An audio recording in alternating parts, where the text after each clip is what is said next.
Hello, good morning. I have started the camera. Yes, now there's some blockage in the camera, but that's not an issue so far. So let's start with the intro.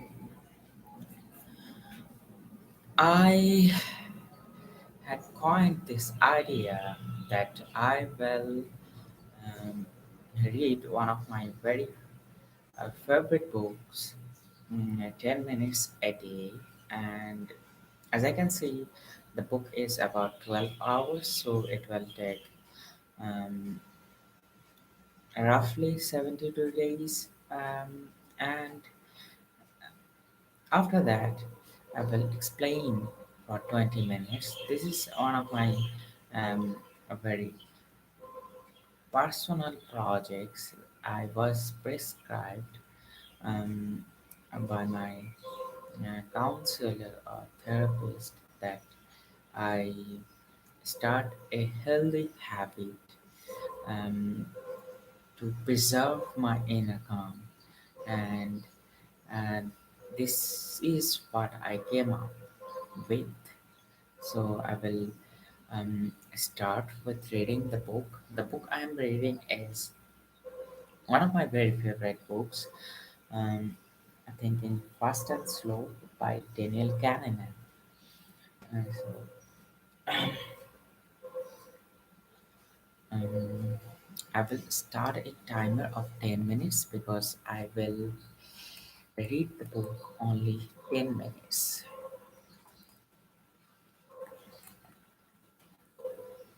Okay, the timer is on. Every author, I suppose, has in mind a setting which readers of his or her could benefit from having read it. Mine is the proverbial office water cooler, where opinions are shared and gossip is exchanged.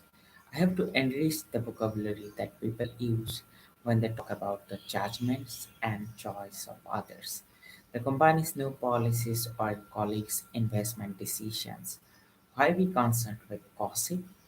Because it is much easier as well as far more enjoyable to identify and label the mistakes of others than to recognize our own.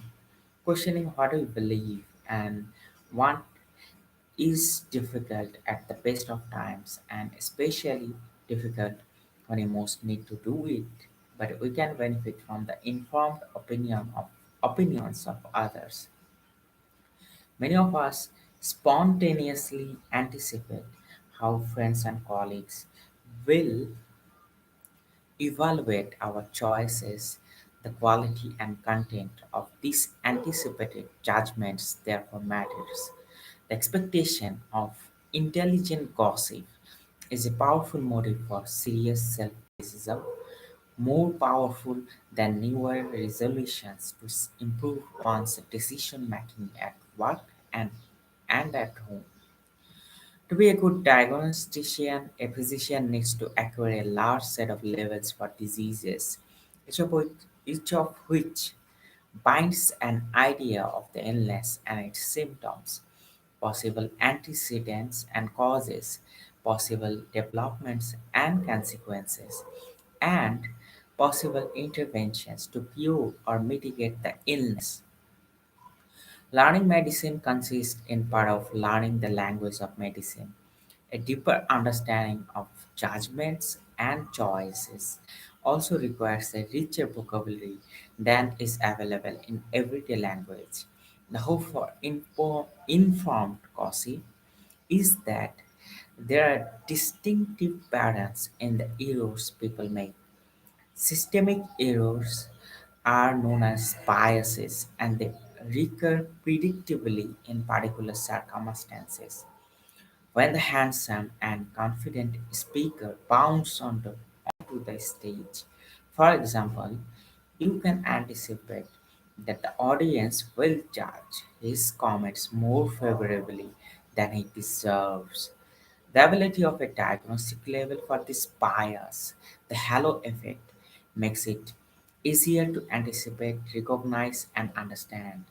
When you are asked what you are thinking about, you can normally answer. You believe you know what goes on in your mind, which often consists of one conscious thought leading in an orderly way to another. But that is not the only way the mind works, nor indeed is that the typical way.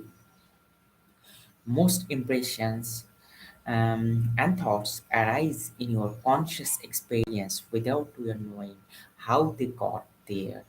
You cannot track how you came to the belief that there is a lamp on the desk in front of you, and how you detected a hint of irritation in your spouse's voice on the telephone, or how you managed to avoid a threat on the road before you became consciously aware of it. The mental work that produces impressions, intuitions, and many decisions goes on in silence in our mind. Much of the discussion in this book is about biases of intuition. However, the focus on ego does not denigrate human intelligence any more than the attention to diseases in medical texts denies good health. Most of us are healthy most of the time, and most of our judgments and actions are appropriate most of the time. As we navigate our lives, we normally allow ourselves to be guided by impressions and feelings, and the confidence we have in our intuitive beliefs and preferences is usually justified, but not always. We are often confident even when we are wrong, and an objective observer is more likely to detect our errors than we are. So, this is my aim for water cooler conversations improve the ability to identify and understand errors of judgment and choice in others and eventually in ourselves by providing a richer and more precise language to discuss them. In at least some cases, an accurate diagnosis may suggest an intervention to limit the damage that bad judgments and choices often cause. Origins. This book represents my current understanding of judgment and decision making, which has been shaped by psychological discoveries of recent decades. However, I trace the central ideas to the lucky day in 1969 when I asked a colleague to speak as a guest to a seminar I was teaching in the Department of Psychology at the Hebrew University of Jerusalem. Amos Tversky was considered a rising star in the field of decision research, indeed in anything he did, so I knew we would have an interesting time. Many people who knew Amos thought he was the most intelligent person they had ever met.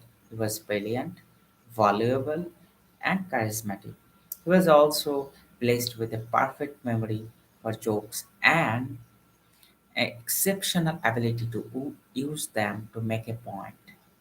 There was never a dull moment when Amos was around. He was then 32 and I was 35. Amos told the class about an ongoing program of research at the University of Michigan that sought to answer this question: are people good intuitive statisticians? We already know that people are good intuitive grammarians. At age 4, a child effortlessly conforms to the rules of grammar as she speaks, although she has no idea that such rules exist. Do people have a similar intuitive feel for the basic principles of statistics? Amos reported that the answer was a qualified yes. We had a lively debate in the seminar and ultimately concluded that a qualified no was a better answer. Amos and I enjoyed the exchange and concluded that intuitive statistics was an interesting topic, then it would be fun to explore it together. That Friday, we met for lunch at Cafe Ramon, the favorite hangout of bohemians and professors in Jerusalem, and planned a study of the statistical intuitions of sophisticated researchers. We had concluded in the seminar that our intuitions were deficient. In spite of years of teaching and using statistics, we had not developed an intuitive sense of the reliability of statistical results observed in small samples. Our subjective judgments were biased. We are far too willing to believe research findings based on inadequate evidence and prone to collect too few observations in our own research. The goal of our study was to examine whether other researchers suffered from the same affliction. We prepared a survey that included realistic scenarios of statistical issues that arise in research. Amos collected the response of a group of expert participants in a meeting of the Society of Mathematical Psychology, including the authors of two statistical textbooks. As expected, we found our expert colleagues, like us, greatly exaggerated the likelihood that the original result of an experiment would be successfully replicated, even with a small sample. They also gave very poor advice to a fictitious graduate student about the number of observations she needed to collect.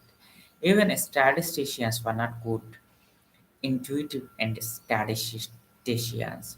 While writing the article that reported these findings, Amos and I discovered that we enjoyed working together. Amos was always very funny, and in his presence, I became funny as well. So I spent hours of solid work in continuous amusement. So that's my timer.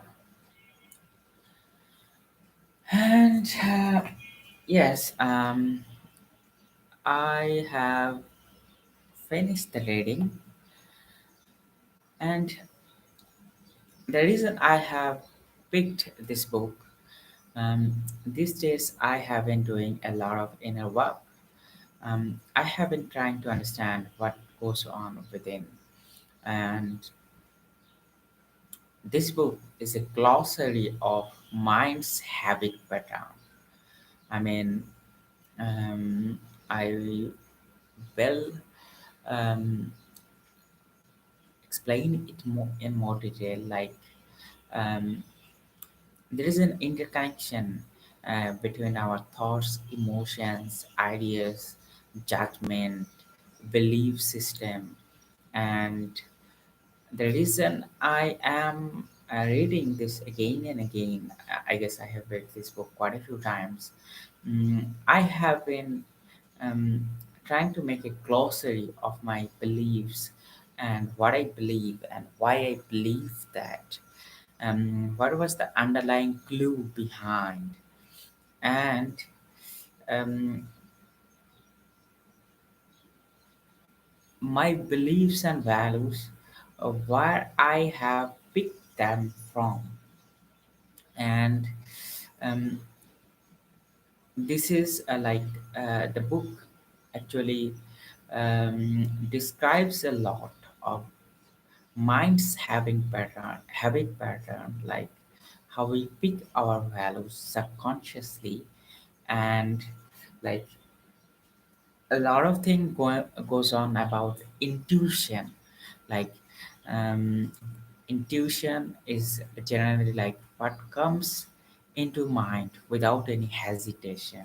Like there is an argument there, like are people good intuitive statisticians? Is like the explanation of that is like if I want to pick a number, like if I want to judge something, how many times I will try that person or that specific scenario, and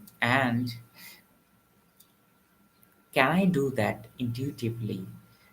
What is the first answer comes into my mind without any judgment, and why I have picked that? And and this book um, goes into deep into that idea, like Um, yes, something comes into my mind automatically when I think about any any specific person, any specific um, situation. So, where I have picked it from, and is it my inherent bias, or is it something um, that I have picked into mind that I want to change? Like, I don't know. I mean, I like the definition of mind is like a mind is the most powerful tool of human being, and um, even I like to describe it in a way that I use my mind as a tool to achieve um, the things I want to achieve in my journey of this life. So um, here is this organ in my body um, that I need to achieve a lot of things in my life, or to protect my sanity. If I go to the bottom up approach, like um, if I'm not taking care of my mind properly, I will go insane. So what are the ways I can protect my mind and guard my attention and time? Like these days, I am experiencing a lot of um, compulsive urges in myself to go back to news and news outlets, and I I do I deeply believe that that is hazardous for my mental health, but um, I don't have the control in myself yet to stop myself, because I am getting the novelty, um, or um, I'm being triggered with the compulsive updates which I am getting from the news outlets of certain issues. I know, um, I I believe at least 5 to 10% of the news that I am gathering is helpful for me, but I kind of feel addicted to this compulsive art. So obviously, there are tools which I can use to stop this urge, and hopefully, I will try to do that. And secondly, um, organizing my mind and thoughts, and what I do and why I do that. I have been trying to learn that through a lot of introspection uh, and developing um, awareness within myself. But yes, there is a requirement of balance in everything. Sometimes I become hyper aware of my biases and feel stuck. I mean, some people um, they love to make instant decisions, but I'm one of those who wait a lot of time, um, and I try to collect as much data as possible before making an important decision. But um, people who make instant decisions or try to make the decision fast and then make it correct later, they mostly rely on the biases or their subconscious beliefs, like it feels right or it feels wrong. But mm there's a there's an underlying um, I would say twist is there, like I am the creator of my emotions and feelings. So, like, if I look at a piece of cloth, or if I think about a person, I may think badly about that. And why I may think badly about that? Because I have created some discomfort there. Some uncomfortable feeling is coming from there. And why that feeling is coming from there?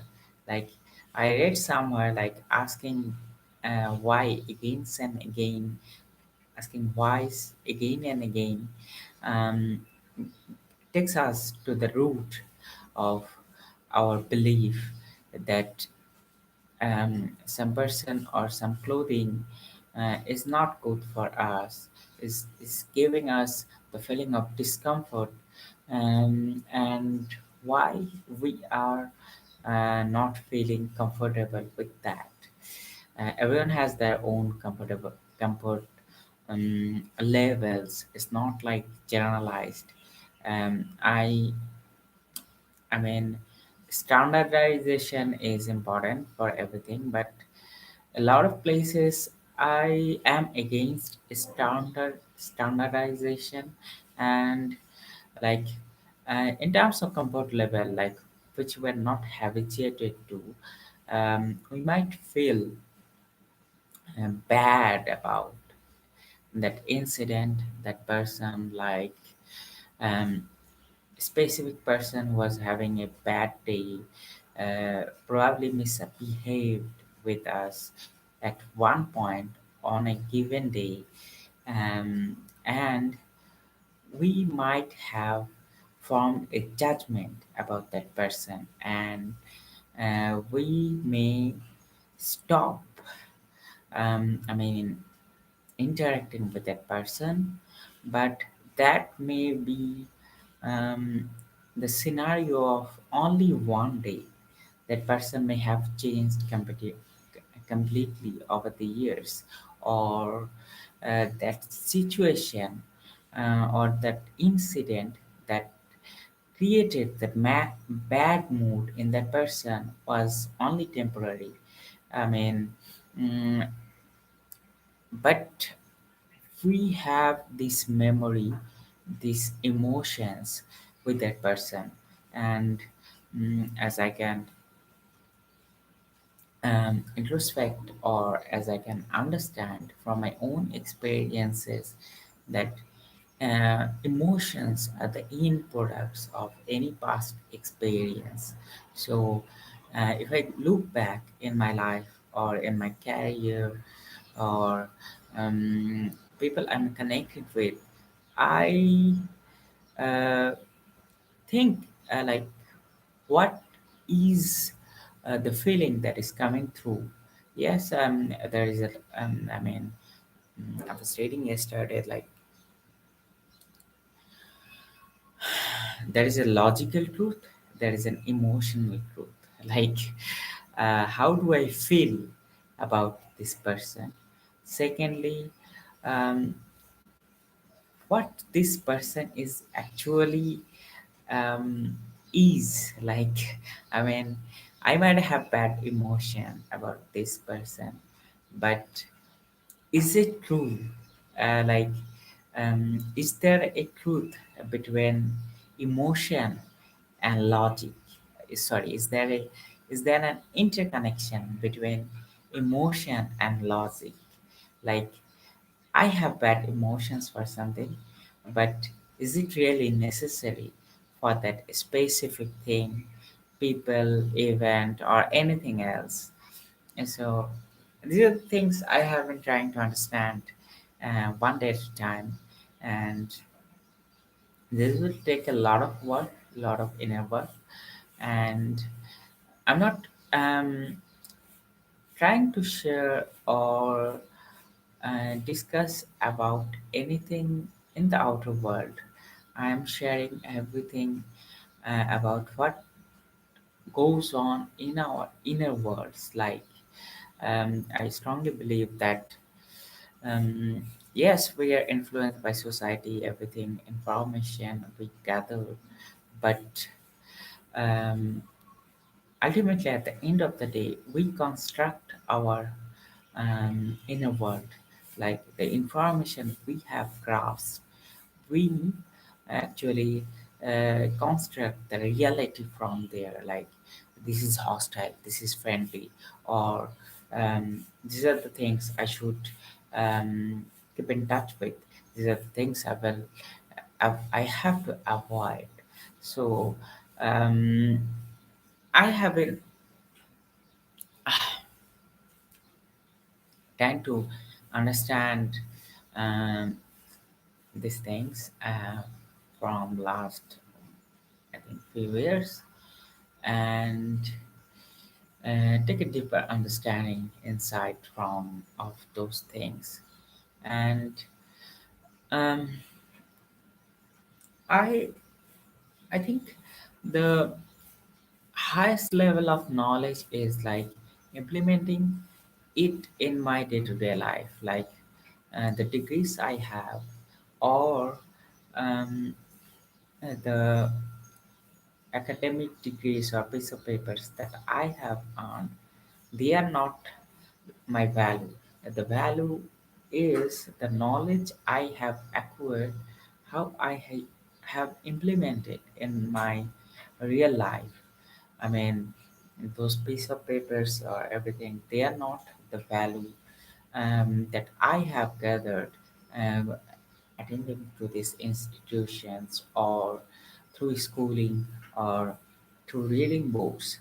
So this is my a very personal attempt to understand my mind's habit pattern and um, yes, sometimes I also experience explosive thoughts, but these days I have been implementing, sorry, I have been using a lot of grounding techniques to stop my compulsive urges, like to, I mean, like when I am feeling the need to constantly check news, like I mean, like I have checked within an hour a news portal, like what I might expect in the next hour. What is my expectation, and finding a healthy pause, like I mean, I think pause or stopping is one of the very important thing that I have learned. Like um, a lot of times I have pressurized my mind with a lot of things, and it was wondering a lot. Even still, it wonders a lot, but I'm trying to organize it and understand the limit of my mind, because everyone has their own limits of mind, like that's why different minds make different people. And um, what is in the capacity of my mind, and how I can I will say that how I can optimize it, like for the things that I really want to put it into. Like as I have shared, like I consider mind as a tool and that I need to use in my day-to-day life. And I hope I will gather a lot of insights through these reading projects.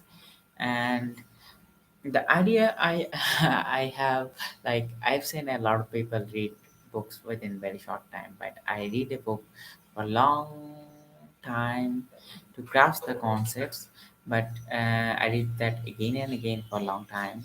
So I am referring this book club as very slow book club or very slow um, I would say a book reading club.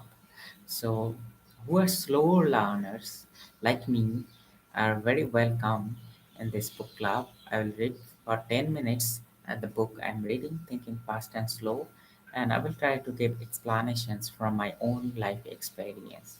So, if you're interested, you can tune in. Otherwise, I'm doing it for myself, so I simply don't care if I tunes if anyone tunes in or doesn't. So have a good day. I'm trying to, I will try to keep a consistent time, 6 a.m. in the morning of Dhaka time. So, looking forward. Thanks again for joining.